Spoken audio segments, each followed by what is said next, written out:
Surga itu lebih dekat daripada tali sandal kita. Makanya sampai Rasul itu menyampaikan kepada kita dalam riwayat Bukhari, ada loh di antara kalian itu yang masuk surga disebabkan dia itu melihat dahan, kemudian ada durinya, kemudian dia tidak tega mendapati dahan itu melukai orang lain ketika terdapat durinya, dipotong dahan itu, dibuang di tempat yang jauh supaya tidak melukai orang. Allah bayar kontan, Allah bayar cash, kemudian dia dimasukkan ke surga gara-gara itu. Nah, kita ini tidak pernah tahu.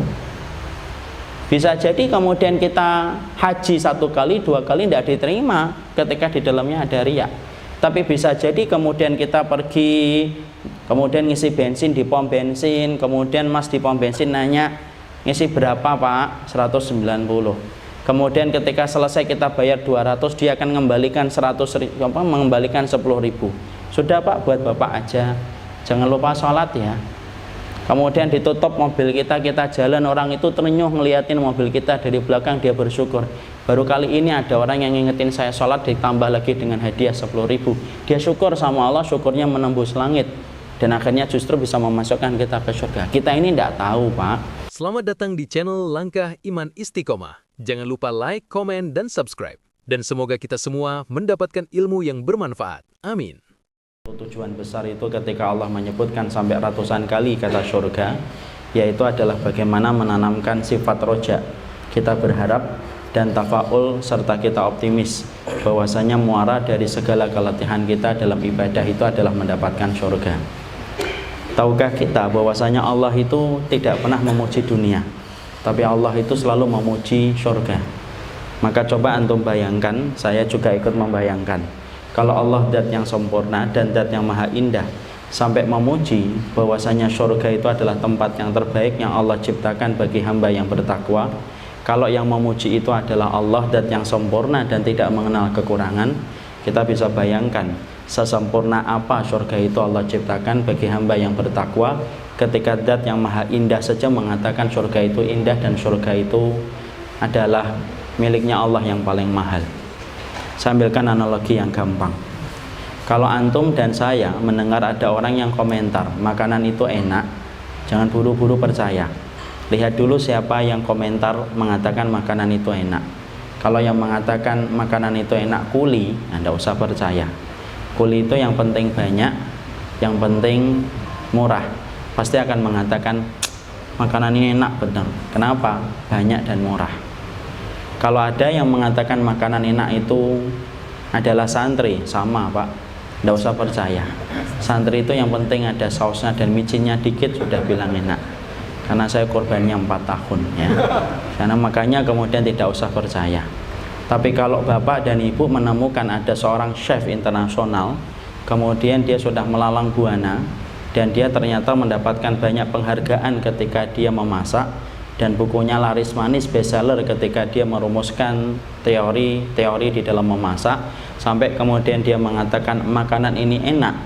Mungkin sebagian besar dari kita akan mengaminkan makanan itu enak karena yang mengatakan adalah orang yang berkualitas dalam bidang yang dia komentari. Artinya semakin tinggi background seseorang dan kualitas seseorang itu mengomentari bagus dan indah itu semakin susah. Makanya kalau yang berkomentar surga itu indah saya, gak usah percaya, karena sesungguhnya omongan kita ini relatif Pak. Omongan Bapak relatif, omongan setiap manusia itu relatif. Tapi kalau yang mengatakan bahwasanya surga itu indah adalah Allah, maka dalam setiap kalam dan firman-Nya Allah itu tidak ada teori relatif, karena semua perkataan Allah dan kalamnya Allah itu hukumnya mutlak.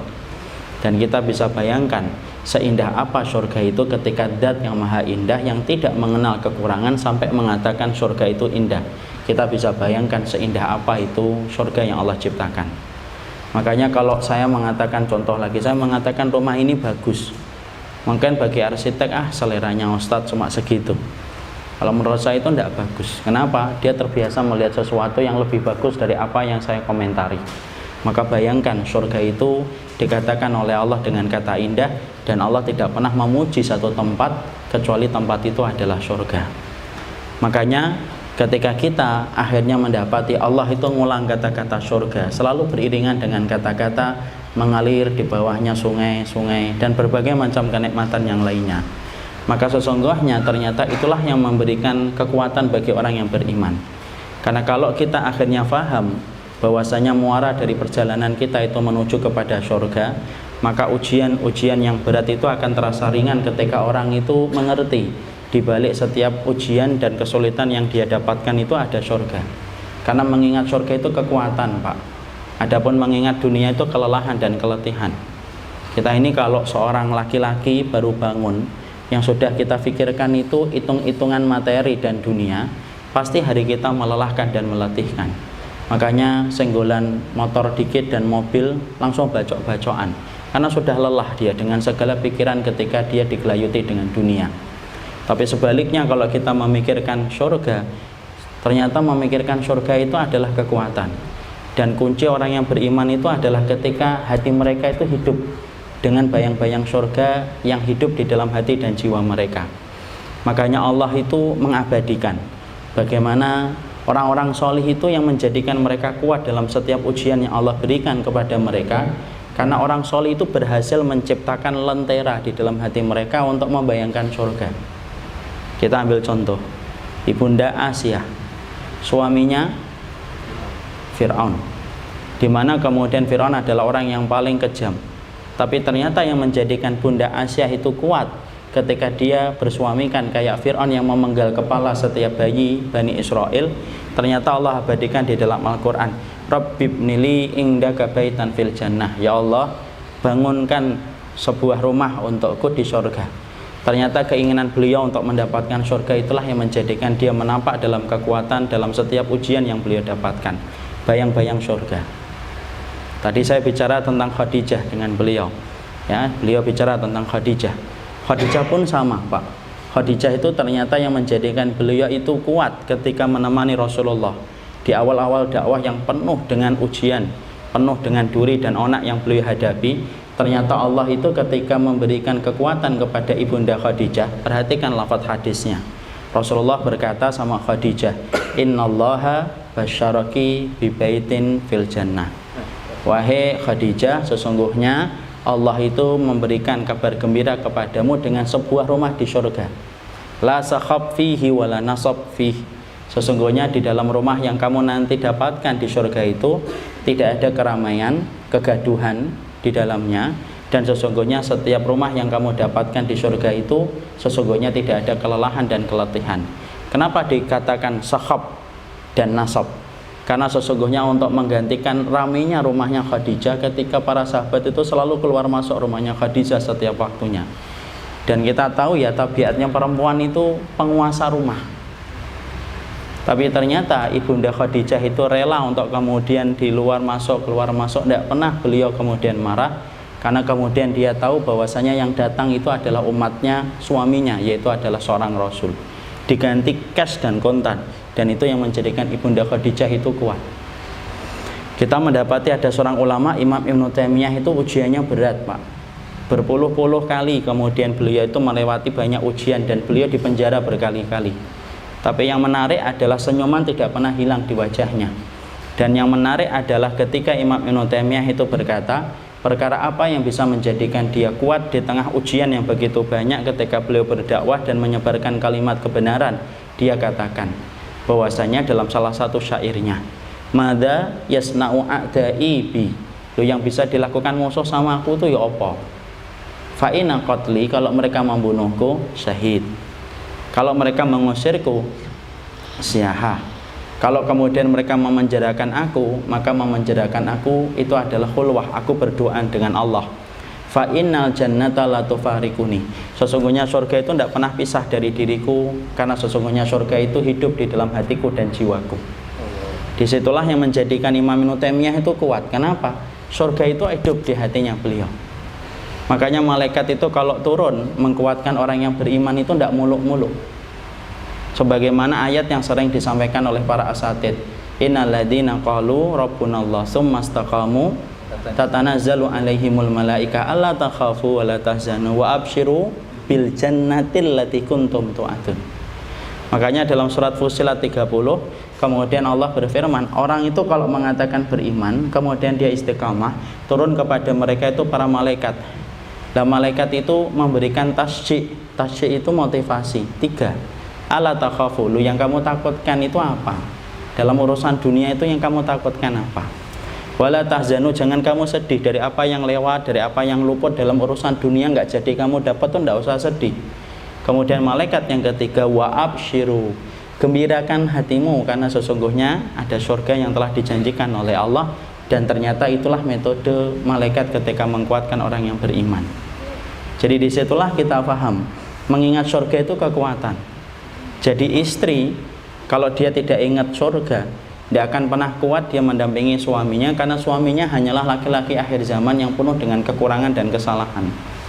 Seorang laki-laki kalau tidak ingat surga, sangat kuat dia itu untuk menghadapi bengkoknya seorang wanita, dan di tengah beratnya dia harus mencarikan rezeki yang halal dan menyapih dari yang haram.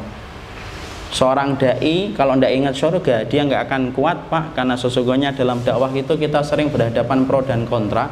Bahkan tidak jarang kita dihujat, dibenci sama orang yang belum pernah jumpa dengan kita sekalipun. Tapi kalau kita mengingat dan mengembalikan itu kepada surga, maka itulah yang memberikan kekuatan. Orang tidak akan bangun tengah malam kalau tidak ingat surga. Orang itu tidak akan pernah mampu menutup auratnya dengan aurat yang rapat kalau tidak ingat surga. Orang tidak akan mampu menolak yang haram kalau dia tidak ingat surga. Karena sesungguhnya mengingat surga itu kekuatan. Semakin lama memikirkan surga, semakin rendah nilai dunia. Dan sebaliknya, semakin memikirkan dunia, semakin rendah nilainya surga di mata dia. Makanya sebenarnya circle perjalanan kita ini sebenarnya untuk mengingat surga terus. Kenapa sih harus ngaji? Ya supaya ingat surga. Kenapa harus ketemu orang soleh? Ya supaya ingat surga.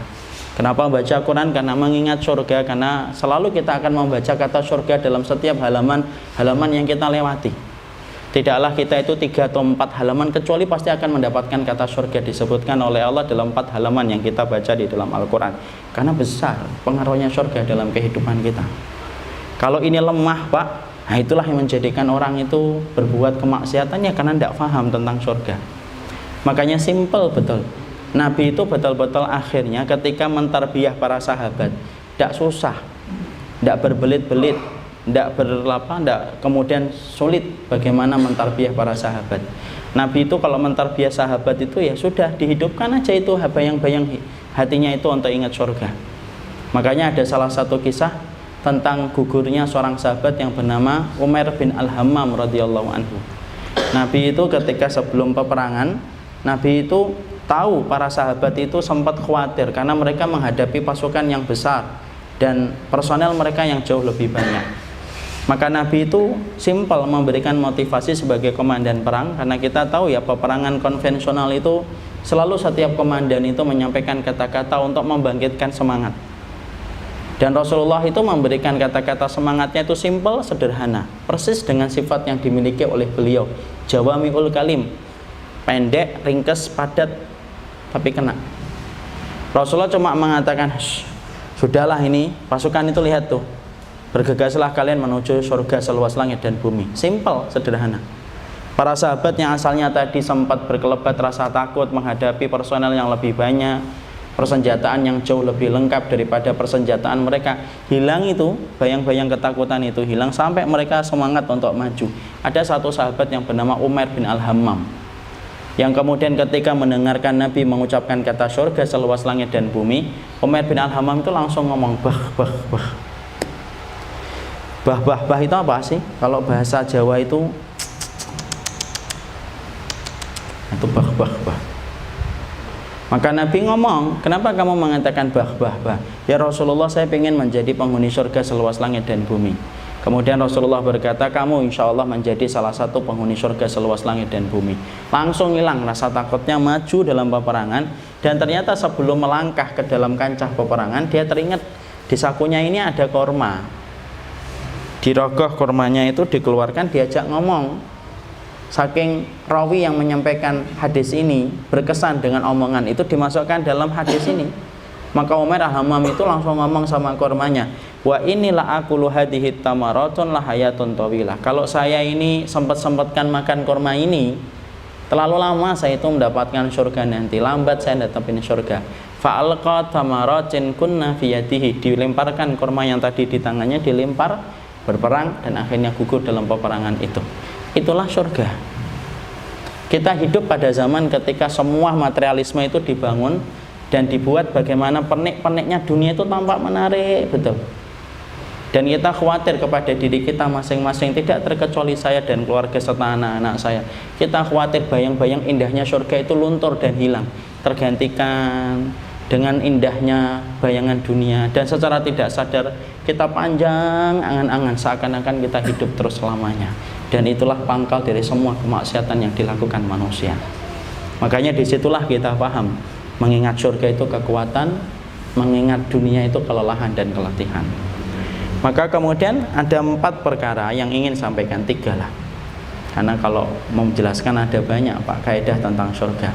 Tapi karena keterbatasan waktu jualah, maka kita akan nerangkan ada beberapa hal yang kita harus pahami tentang masalah surga, setidaknya supaya kita ngerti dan supaya kita paham. Ketika kita sudah paham bahwasanya mengingat surga itu adalah kekuatan bagi orang yang beriman, maka setidaknya ada beberapa poin yang harus kita pahami tentang surga supaya kita tidak salah. Yang pertama, kaidah yang penting ketika kita memahami surga adalah surga itu identik dengan ilmu. Sebagaimana ikan itu identik dengan air. Siapapun yang mencoba memisahkan ikan dengan air, ikannya itu hidup 5 menit tapi binasa 10 menit, 15 menit berikutnya. Dan siapapun juga orang yang memisahkan antara surga dengan ilmu, maka sesungguhnya dia tidak akan pernah mendapatkan surganya Allah. Ilmu yang kita omongkan di sini adalah perkataan Allah dan perkataan Rasul. Banyak orang yang hari ini mereka itu berpikirnya praktis tapi salah. Bahwasanya surga itu bisa ditebus tanpa kita mencari ilmu dan berusaha untuk mendapatkan kefahaman sesuai dengan apa yang Allah ridhoi. Tidak mungkin Pak. Kita akan mendapatkan surga tanpa kita merintis itu dengan jalan ilmu yang kita kaji dari Quran dan hadis. Saya ambilkan analogi yang gampang. Kita kerja di sini di perusahaan bangun Arta. Berapa lama kita sekolah? Mungkin S1. S1 itu berapa? 16 tahun. 6 tahun SD, 3 tahun SMP, 3 tahun SMA, plus dengan kuliah 4 tahun. Totalnya 16 tahun. Kerja di Telkomsel, Indosat, Pertamina, sepakat kita minimal S1 untuk kerja di kantor itu. 16 tahun, pergi jam 6, kemudian masuk kelas jam 7, jam 1 pulang, sore hari kemudian kursus, malam ngerjakan PR. 6 tahun ketika SD, Masya Allah, terus menerus itu. Kalau bahasa orang Jawa betetet, tidak pernah kemudian libur. 6 tahun ditambah 3 tahun, 3 tahun, 4 tahun, 16 tahun. Kalau saya, Bapak, kemudian kerja di Pertamina, di sini, ataupun di Indosat, ataupun di Telkomsel, ternyata kita memaklumi bahwasanya kita harus sekolah itu selama 16 tahun. Baru kita punya ijazah, kita bawa ketemu HRD mengadakan interview, kemudian kita diterima, mendapatkan kursi di belakang meja, ada komputer, maka kemudian baru kita mendapatkan gaji antara 1 sampai 100 juta di akhir bulan. Butuh 16 tahun sekolah. Loh, emang kita kira bahwasanya surga itu lebih rendah daripada Indosat dan Telkomsel?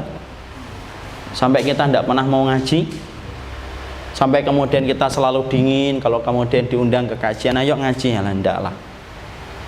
Padahal kita kemudian ketika meremehkan itu berarti kita meremehkan air di dalam kehidupan ikan, dan kita meremehkan keselamatan kita di surga nanti ketika kita tidak pernah mengikuti ilmu. Makanya inilah yang menjadikan kita koreksi dulu. Dan alhamdulillah kalau bapak-bapak di sini mempunyai kajian rutin kayak gini, moga-moga ini kajian rutin dengan para asatidz yang lainnya. Kenapa? Karena inilah jalan kita untuk mendapatkan surga. Ibnu Rajab itu berkata, siapapun yang ingin ditolong ketika melewati sirat, yaitu jembatan yang membentang antara surga dengan neraka, maka hendaklah dia memperhatikan bagaimana keterikatan hidupnya itu dengan ilmu. Karena itulah yang akan membantunya ketika dia melewati sirat untuk ditolong oleh Allah. Ditolong oleh Allah itu harus ada sebab, dan sebab itu adalah ilmu yang menjadikan kita ditolong dalam urusan akhirat. Makanya orang yang kemudian mereka tidak pernah melonggarkan waktunya untuk mencari ilmu, monggo aja silahkan, tapi berarti kamu itu masa depannya suram dalam urusan akhirat kelak nanti. Orang yang ngaji belum tentu masuk surga kok, apalagi orang yang tidak ngaji. Makanya orang-orang yang ketika mereka tidak pernah tertarik untuk mempelajari ilmu, Maka ingat bahwasanya di antara 10 pembatal keislaman itu salah satunya adalah orang yang cuek dan tidak pernah peduli untuk belajar kitabullah dan hadis. Islam kan bisa batal, Pak dan Ibu. Sebagaimana wudhu bisa batal dengan kentut, sebagaimana sholat bisa batal dengan ketawa, Islam pun bisa batal. Islam itu batalnya itu apa? Orang yang selalu tidak pernah peduli tentang ilmu yang Allah turunkan, dan akhirnya dia tidak pernah ada hajat untuk mempelajari ilmu. Tidak mungkin, Pak, orang itu akan dapat surga karena syahadatnya saja terancam. Makanya inilah yang menjadikan kita belajar terus. Makanya penyakit yang kita khawatirkan itu penyakit a'rado. A'rado itu yang Allah sebutkan dalam surat As-Sajdah 22. Wa man adlamu mimman dzukira bi ayati rabbih summa a'rada anha inna minal mujrimina muntakimun. Siapa orang yang lebih zalim daripada orang yang kami berikan peringatan lalu kemudian dia berpaling dari apa yang kami turunkan, kemudian kami betul-betul akan menyiksanya kelak. A'rada itu apa, Ustaz? Nah, bedakan a'rada dengan kafaro. Kalau kafaro itu, Pak, ini loh Al-Quran, ini hadis. Iya, ayo kita belajar yuk. Enggak. Kenapa? Saya tidak beriman sama Quran dan hadis. Itu namanya kafaro. Pelakunya disebut kafir. Tapi kalau a'rad enggak, ini Quran, ini hadis. Iya. Mengkufuri enggak? Enggak dong. Itu kan kitab suci saya, itu hadis dari Rasul saya. Ayo kita belajar yuk. Enggak lah. Enggak lah. Kapan-kapan aja. Salam buat ustadznya ya. Nah, itu namanya a'rad. Berbagai macam alasan dia tidak mau belajar. Alasannya tidak bonafit, tidak profit, tidak ada keuntungannya, ataupun alasannya kadang-kadang lucu. Yuk ngaji yuk, enggak lah. Kenapa? Daripada nanti saya tahu. Kalau saya tahu kan akhirnya dosanya dikenakan. Lebih baik saya tidak tahu. Orang yang tidak tahu kan diampuni, tuh kan? Alasannya malah salah. Maka kemudian orang semacam itu a'rado. Dan yang kita khawatirkan itu apa? Akhirnya menjadikan kita akhirnya susah untuk mendapatkan kebaikan akhiratnya. Bapak cuma tamatan SD aja jangan bayangin untuk kerja di Pertamina, Pak. Masa kita kemudian membayangkan nilainya surga kemudian kita tidak pernah belajar? Apakah saya harus hafal Quran, Ustaz? Enggak. Harus hafal hadis? Enggak. Minimal paham, ngerti. Dan itulah yang menjadikan kita harus datang pada kajian, karena itulah jalan kita untuk mendapatkan surga. Yang kedua yang kita harus pahami, yang kedua yang harus kita pahami tentang surga, saya singkatkan saja. Yang kedua adalah kita harus mengerti orang itu sesungguhnya surga itu disifatkan oleh Rasul dengan kata-kata lebih dekat daripada tali sandal kita. Jadi ternyata surga itu diidentikan oleh Rasulullah itu lebih dekat daripada tali sandal kita. Artinya apa sih? Kok Nabi sampai mengatakan sesungguhnya surga itu lebih dekat daripada tali sandal kita? Dalilnya dulu, Ustaz. Oke. Dalilnya dalam riwayat Muslim. Rasulullah mengatakan fa innal jannata aqrabu ila ahadikum min syiraki na'lihi. Sesungguhnya surga itu lebih dekat daripada tali sandal kamu. Apa sih artinya ketika Nabi mengatakan sesungguhnya surga itu lebih dekat daripada tali sandal kita? Ibnu Muflih ketika beliau meriwayatkan ketika beliau mensyarah hadis ini, maka Ibnu Muflih itu berkata, maksudnya dari Rasul, jangan suka ngeremehin amal. Karena bisa jadi ada satu amalan yang kita remehkan dengan pandangan sebelah mata, tapi bisa jadi amalan itulah yang sebenarnya bisa menyebabkan kita masuk surga tanpa kita sadari. Makanya Nabi dalam riwayat yang lain, dalam riwayat Bukhari, menyampaikan wala tahqiranna minal ma'rufi syai'an. Jangan suka ngeremehin amal kebaikan walaupun sedikit ketika kamu bertemu dengan saudaramu dengan wajah tersenyum. Makanya kemudian ketika Nabi mengatakan bahwasanya surga itu lebih dekat daripada tali sandal kita, artinya kalau melakukan satu amal itu bersemangat walaupun amalan itu kecil. Karena bisa jadi amalan kecil yang kita remehkan itu justru yang menyebabkan kita masuk surga. Maaf ya Pak ya, ikhwan dan akhwat. Bisa jadi kita umrah 2 kali, 3 kali, bisa jadi Allah tidak terima ketika tersusupi dengan riya dan sum'ah. Tapi bisa jadi ketika antum dan saya naik kereta atau naik bis, kemudian kita duduk, ada orang yang kemudian sepuh naik ke bis dan kereta yang sama dengan kita, kemudian dia kelelahan ketika berdiri, antum berdiri, mempersilahkan. Ketika yang lain pura-pura tidur gitu, tidak mau ngasih kursinya, maka antum berdiri, silahkan Pak duduk. Kita anggap bahwasanya perkara itu biasa gitu. Tapi ternyata justru malah kemudian amalan itu, orang itu duduk, orang tua itu kemudian terenyuh, kemudian terharu, dia bersyukur sama Allah. Kita sudah lupa pernah memberikan kursi itu kepada dia, tapi bisa jadi kursi yang dia berikan itu menjadi penyebab dia itu masuk surga. Karena apa? Surga itu lebih dekat daripada tali sandal kita. Makanya sampai Rasul itu menyampaikan kepada kita dalam riwayat Bukhari, ada loh di antara kalian itu yang masuk surga disebabkan dia itu melihat dahan, kemudian ada durinya, kemudian dia tidak tega mendapati dahan itu melukai orang lain ketika terdapat durinya, dipotong dahan itu, dibuang di tempat yang jauh supaya tidak melukai orang. Allah bayar kontan, Allah bayar cash, kemudian dia dimasukkan ke surga gara-gara itu. Nah, kita ini tidak pernah tahu. Bisa jadi kemudian kita haji 1 kali, 2 kali tidak diterima ketika di dalamnya ada riya. Tapi bisa jadi kemudian kita pergi, kemudian ngisi bensin di pom bensin, kemudian mas di pom bensin nanya, ngisi berapa Pak? 190. Kemudian ketika selesai kita bayar 200, dia akan mengembalikan 10.000. Sudah Pak, buat Bapak aja. Jangan lupa sholat ya. Kemudian ditutup mobil kita, kita jalan, orang itu terenyuh ngeliatin mobil kita dari belakang, dia bersyukur. Baru kali ini ada orang yang ngingetin saya sholat, ditambah lagi dengan hadiah 10.000. Dia syukur sama Allah, syukurnya menembus langit. Dan akhirnya justru bisa memasukkan kita ke surga. Kita ini tidak tahu Pak. Makanya orang yang kemudian mereka itu sedang menabung impian dan berikhtiar untuk menjadi salah satu penghuni surga, pasti salah satu ciri khasnya penghuni surga itu tidak pernah melewatkan satu amal walaupun dipandang amal itu remeh, karena dia tahu bisa jadi amalan yang dia remehkan itu justru memasukkan ia ke surga. Karena Nabi mengatakan surga lebih dekat daripada tali sandal kita. Bisa jadi kita sedekah 60 juta tidak diterima Pak, tapi bisa jadi kemudian kita pas makan ada kucing gitu, kita kasih kucing itu dagingnya, bapak-bapak makan tulangnya, gantian posisi. Kemudian ternyata kucing itu bersyukur sama Allah, kemudian kucing itu terenyuh, kan kita nggak ngerti. Kemudian kucing itu kemudian akhirnya dia bersyukur dengan caranya dia, lalu kemudian kita akhirnya dimasukkan oleh Allah ke surga gara-gara nolong kucing itu. Bukankah ada wanita yang kemudian memberikan minuman kepada seekor anjing pun masuk surga kan, ketika ikhlas dia lakukan itu karena Allah. Maka itulah yang menjadikan kita akhirnya, kalau saya dan antum adalah pemburu surga, maka sesungguhnya kita tidak akan pernah meremehkan amalan, baik itu amalan yang wajib atau amalan yang sunnah. Dan jangan suka meremehkan amalan sunnah ketika kita merasa hukumnya tidak wajib. Kenapa? Orang yang berhasrat besar untuk mendapatkan surga itu adalah orang yang pantang melewatkan satu amal ketika dia mampu. Makanya coba saya ambilkan contoh 2. Bapak tahu kisahnya Bilal. Bilal itu masuk surga. Kita tahu ya, Bilal ini sahabat besar, mujahid, dia berjihad, dia muadzin, dia beradzan, dia merupakan budak pertama kali yang masuk Islam. Amalannya Bilal itu yang gede itu banyak.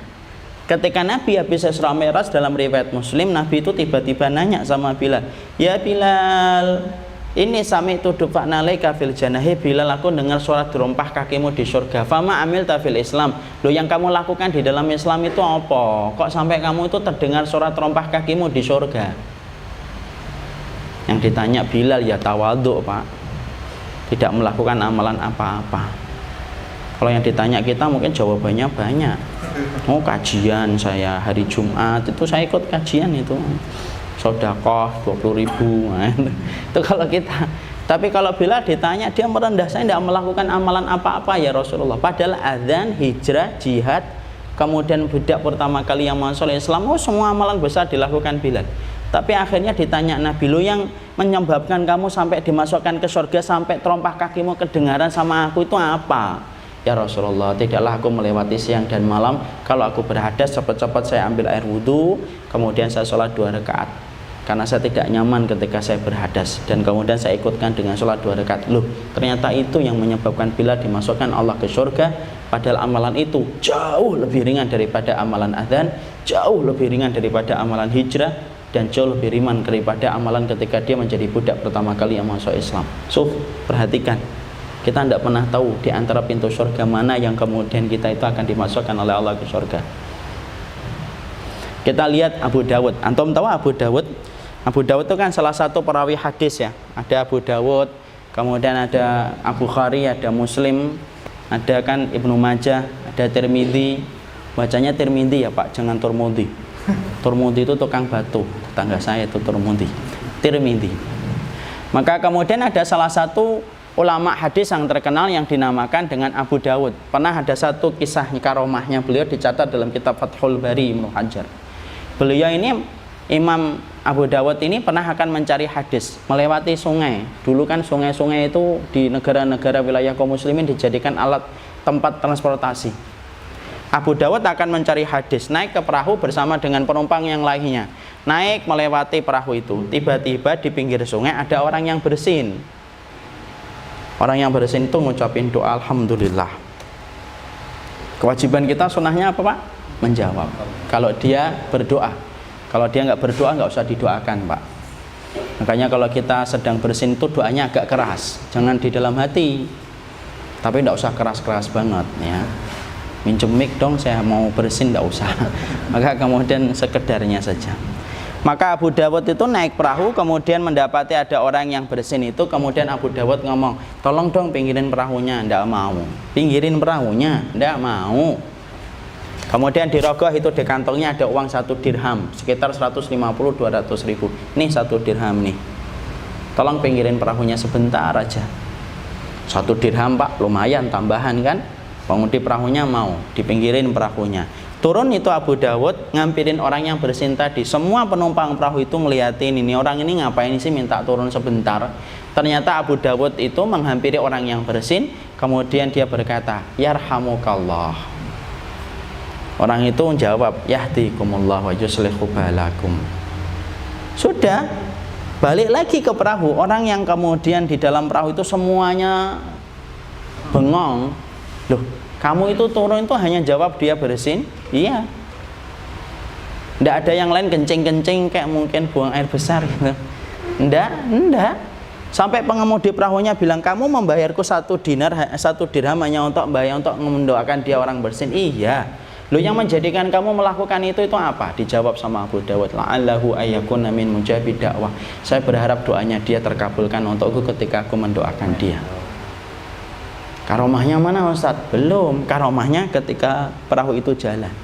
Semuanya ditidurkan oleh Allah itu. Seluruh penumpang di perahu itu jumlah 10-15 orang itu semuanya ditidurkan oleh Allah. Dan ketika ditidurkan oleh Allah semuanya bermimpi dengan mimpi yang sama. Allah telah menerima 1 dirhamnya Abu Dawud dan menggantinya dengan surga seluas langit dan bumi. Dan kagetnya mereka ketika mereka bangun dari tidurnya. Semua penumpang perahu itu ngomongnya sama, menceritakan mimpi mereka. Dan itulah bentuk karomahnya Abu Dawud. Masya Allah, jawab orang bersin. Padahal kita ini berapa banyak teman kita jebres nggak pernah kita doakan. Ya, bukan berarti setelah ini, ayo bersin dong, saya mau doain, nggak usah gitu. Tapi semangat yang kita ambil itu adalah semangat untuk menjawab orang bersin ketika sunnah itu kita tegakkan, ketika niatan kita adalah tahu bahwasanya kita tidak pernah ngerti jalan kita ke surga itu, maka sesungguhnya itulah yang menjadikan kita ini betul-betul betul-betul kita itu bersemangat untuk mendapatkan surga. Ngelihat kucing itu ya jalan surga, ngelihat hewan itu ya jalan surga, ngelihat orang lain itu pintu surga, ngelihat apapun amalan itu pintu surga. Jangan kita ngelihat itu, kalau ngelihat kucing bukan pintu surga, kalau ngelihat Ka'bah pintu surga. Enggak, Ka'bah itu pintu surga, kucing pun bisa menjadi pintu surga. Kenapa? Nabi sudah ngomong sama kita, fa innal jannata aqrabu ila ahadikum min syiraki na'lihi. Sesungguhnya surga itu lebih dekat daripada tali sandal kamu. Makanya jangan suka remehkan surga itu.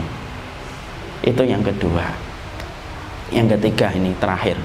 Nah, ini kan panjang nih kok terus sampai maghrib. Nah, kasihan Al-Irsyad nanti. Sudah deg-degan beliau. Karena ternyata Surabaya sekarang sudah kayak Jakarta. Macetnya Masya Allah ya. Jangan ditiru lah Pak yang buruk-buruk dari Jakarta Pak. Ditinggal yang buruk-buruk itu. Jadi yang ketiga adalah sesungguhnya kita harus paham. Rasulullah itu mengatakan la yanjuwa ahadum minkum bi amalihi. Qalu wa iyyaka ya Rasulullah, qala wa iya ya illa ayataghammadiyannallahu bi rahmatihi wa fadlihi. Rasulullah itu bersabda, tidak ada loh di antara kalian itu yang nanti masuk surga itu karena amal. Apakah engkau juga masuk surga bukan karena amal ya Rasulullah? Tidak, saya bukan masuk surga karena amal, kecuali Allah memberikan rahmat kepadaku dan keutamaannya yang Allah berikan kepadaku. Artinya apa sih? Pak, Ibu, kita nanti masuk surga itu bukan karena amal kita. Hadis ini pernah salah dipahami oleh orang sampai mengatakan Nabi tidak ada jaminan masuk surga. Salah, itu fatal. Nabi itu jaminannya masuk surga. Tapi maksudnya hadis ini itu apa? Sesungguhnya amal kita ini apabila kita tumpuk-tumpuk gitu, kemudian untuk mendapatkan surga, tidak bisa Pak. Bapak tidak pernah tahu mahalnya surga. Sampai Nabi yang tidak pernah ngomentari barang aja mengatakan barangnya Allah itu mahal, itu surga kok. Nabi itu tidak pernah ngomong ini mahal ya. Nah, kalau kita kan sering ngomong gitu. Kalau Nabi kan tidak pernah Pak. Tapi Nabi mengatakan ala inna silatallahi ghaliyah ala inna silatallahi hiyal jannah. Sesungguhnya barangnya Allah itu mahal dan barangnya Allah itu surga. Saking mahalnya surga, kalau kita ditumpuk-tumpuk amalan kita ini amalannya itu tidak bisa harusnya mendapatkan surga. Tidak mungkin Pak. Tapi karena rahmatlah yang menjadikan kita itu dimasukkan oleh Allah ke surga. Analoginya gampang. Bapak tahu nggak properti yang paling mahal di dunia ini? Orang properti kayak Bapak rekonstruksikan pahamnya. Ternyata yang paling mahal Pak properti sekarang itu bukan di Hollywood, bukan di London, bukan di Beverly Hills, bukan di Yunani, Green, ataupun kemudian di tempat mana, enggak. Ternyata yang paling mahal itu di sekitar Masjidil Haram Pak. Nilai properti di sana itu 1 meternya puluhan miliar. Semakin dekat dengan akses Masjid Nabawi atau Masjidil Haram, semakin mahal itu. Ibarat kata orang kayak saya, hidup, nyari kerja, mati, hidup lagi, kerja lagi, belum tentu dapat rumah di situ. Saking mahalnya di situ. Kita kemudian ngambil analogi yang sederhana, kias, ini namanya kias aula. Kalaulah kemudian di depan Masjidil Haram seumur hidup kita tidak akan bisa membeli rumah di situ, apalagi rumah di surga. Makanya tidak mungkin orang itu akan mendapatkan surga karena amal itu tidak mungkin. Makanya ada satu riwayat dari Imam Ahmad, Allah itu berfirman kepada salah satu di antara orang yang sudah diberikan oleh Allah rahmat untuk masuk surga, udkhulul jannata bi rahmati, masuklah kamu ke surga dengan rahmatku. Orang itu berkata, enggak ya Allah, saya masuk surga karena amalku. Oh, enggak bisa, kamu masuk surga karena rahmatku. Enggak, saya masuk surga karena amalku. Karena amalku ya Allah. Allah kemudian menghitung, Allah menyuruh malaikat, hitung amalan orang ini. Dihitung amalannya, dan dia ahli ibadah Pak, dari kecil sampai meninggal dunia. Kemudian dihitung, kemudian Allah mengatakan, seluruh ibadahnya kalau kuda sabu kamu hitung, maka dipakai untuk membayar kenikmatan dunia yang pernah aku berikan kepadanya. Kalau ada sisanya, nanti pakai untuk membayar kenikmatan surga yang aku berikan kepadanya. Dihitung sama malaikat, dan ternyata malaikat itu berkata, semua ibadahnya yang begitu tinggi ya Allah, hanya untuk membayar kenikmatan mata sebelah saja tidak cukup ya Allah. Belum mata sebelahnya, belum hidung, belum pankreas, jantung, air, udara. Barulah orang itu tertunduk dan Allah berfirman, masuklah kamu ke surga karena rahmatku. Iya ya Allah, aku masuk surga karena rahmatmu. Disitulah kita paham Pak. Bukan berarti kemudian rahmat dan amal itu tidak ada hubungannya loh ya, jangan salah paham. Nanti malam dibangunkan istrinya, ya mas tahajud loh, masuk surga itu karena rahmat dik, bukan karena amal, bukan gitu. Amal soleh itu merupakan perkara untuk memancing rahmatnya Allah. Kenapa? Tidak mungkin Pak rahmat Allah datang sama orang yang tidak beramal. Rahmat Allah itu bersama dengan orang yang beramal. Kenapa kita ngaji? Supaya dapat rahmat. Kenapa kalau kita didolimi, difitnah macam-macam, dikatakan macam-macam, tidak usah dijawab? Karena kita mengharapkan rahmat bagi orang yang sabar. Udahlah, maafkan orang yang ngomongin kita itu, ngapain kita urusin? Karena kita tahu di situ ada rahmat. Kenapa kita harus sedekah? Di situ ada rahmat. Disitulah kita paham. Masuknya kita ke surga itu bukan karena amal, tapi masuknya kita ke surga karena rahmat. Itulah 3 kaidah tentang masalah surga. Masih banyak kaidah ini, tapi ya tidak mungkin waktunya yang membatasi. Tapi setidaknya saya ingin menyampaikan kepada bapak-bapak. Bapak-bapak kan tiap hari bergelut dengan urusan materi dan dunia, bangunan, batu bara dan yang lainnya. Setidaknya pembicaraan kita ke surga, menghidupkan kembali lentera kita. Ternyata bahwasanya yang paling penting adalah bagaimana di akhir kehidupan kita muaranya adalah surga. Seorang istri tidak akan kuat mendampingi suami kalau tidak ingat surga. Seorang suami tidak akan kuat mendidik istrinya dan mendidik anaknya kalau tidak ingat surga. Seseorang beramal soleh itu tidak akan kuat kalau tidak ingat surga. Karena mengingat surga itu kekuatan, mengingat dunia itu keletihan dan kelelahan. Kalau istiqomah kita berkurang, turun, ingat surga Pak. Hadiri majelis ilmu. Kenapa? Rasulullah itu mensifati majelis ilmu dengan kata riyadul jannah, taman surga, karena memang surga identik dengan ilmu. Barakallahu fikum. Ini yang dapat saya sampaikan. Tidak ada pertanyaan, tidak ada insyaallah. Jadi waktunya sudah membatasi. Ini yang dapat saya sampaikan. Saya sudah deg-degan ini cukup atau tidak balik lagi nanti ke sana. Saya juga harus mandi ya. Karena kalau kita pengen ke surga kan juga harus mandi juga kan Pak kalau di dunia. Jadi kita siap-siap, bapak-bapak juga ada waktunya untuk ketemu kembali dengan keluarganya. Semoga Allah mempertemukan kita di dunia dan kemudian memperjumpakan kita di akhirat. Subhanakallahumma wa bihamdika asyhadu an la ilaha illa anta astaghfiruka wa atubu ilaik. Assalamualaikum warahmatullahi wabarakatuh.